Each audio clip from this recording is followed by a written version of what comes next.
Karibu mpenzi mfuatiliaji wa Music Life TV. Leo tumekuandalia somo kuhusu anacrusis. Na somo hili litaletwa kwako nami mwalimu Ayubu Roma Dwegasila, mwalimu wa muziki na mpiga kinanda. Kabla ya kuanza somo letu la leo, karibu uweze kubonyeza alama ya subscribe na kisha alama ya kengele ili wa kwanza kufikiwa pindi tunapoweka mafunzo katika chaneli hii. Lakini pia karibu like, kucomment na kushare ili mafunzo haya yaweze kuwafikia watu wengi zaidi. Anacrusis katika muziki pia inajulikana kama pickup note au upbeat, na inahusu noti moja au zaidi zisizo na mkazo ambazo huongoza kwenye mpigo wa kwanza wenye nguvu wa kipimo au kifungu cha muziki. Anacrusis inafanya kazi kama utangulizi wa muziki, ikiunda hisia ya mwendo na matarajio kabla ya wazo kuu la mpigo au melodia kwanza. Kama tunavyoona katika kielezo hiki hapa, kadiri ya alama ya wakati iliyowekwa hapa inatuhitaji kwenye kila bar tuwe na idadi ya mapigo 4. Lakini tutaona kwenye hii sehemu ya kwanza tuna pigo moja tu badala ya mapigo 4 ambayo tutakiwa kuwa nayo. Na mtindo wa kuandika hivi ndio unajulikana kama anacrusis au pickup note au upbeat note kama ambavyo tumeona hapo. Na huwa inatumika kama utangulizi wa nini? Wa muziki kama ambavyo tumeona hapo kwenye maelekezo ya mwanzo. Sifa kuu za anacrusis.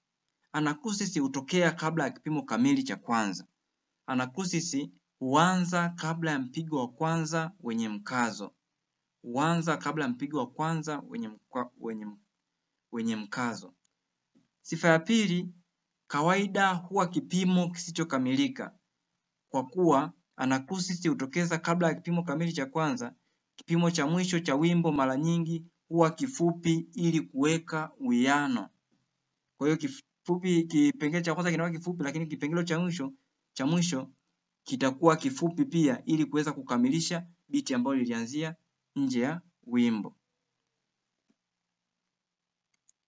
Sifa ya tatu, hupatikana katika aina mbalimbali za muziki. Inapatikana katika muziki wa classical, jazz, folk, pop na mingine mengi. Lakini sifa ya 4, huinua mtiririko na utekelezaji wa melodia. Husaidia kuunda muundo wa melodia ili isikike kwa urahisi na kwa kupendeza zaidi. Mfano wa wimbo wenye mtindo wa anacrusis ni wimbo wa Happy Birthday. Neno happy ni anacrusis inayoongoza kwenye mpigo wa kwanza wa birthday.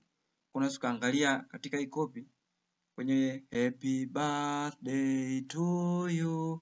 Hii happy kama ambavyo tumeizungushia hapa ni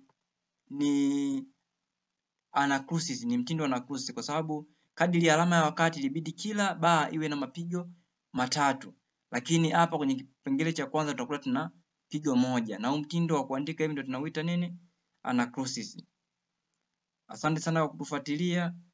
Uwe na wakati mwema. Music Life, Joyful Life.